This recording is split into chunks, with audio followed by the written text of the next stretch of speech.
A reprieve might be on the way for low-income earners as the federal government has announced a 200 billion naira fund to finance the construction of about 300,000 housing units. Arise correspondent Chinaemer Joseph completes the story. Amongst the basic amenities needed by man, shelter takes a central position.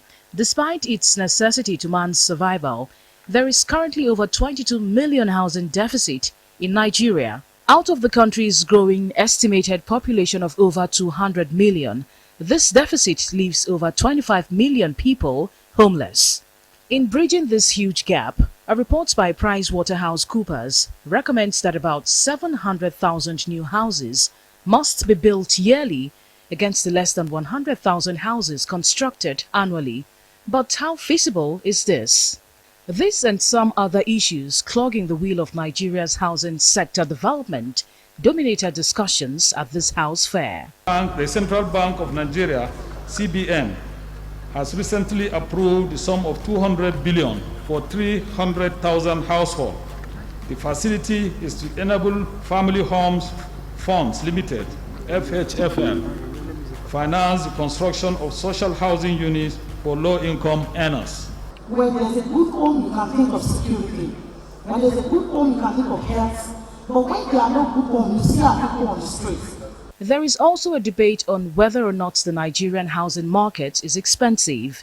This, to many, however, will depend on the availability of funds at the buyer's disposal. But from deliberations here, a major reason for the rise in housing deficit is affordability. Without affordable housing, we are still joking as a nation. Like I said earlier on, the result is very obvious now. From your various comfort zones of your homes, we can still be very productive as a nation.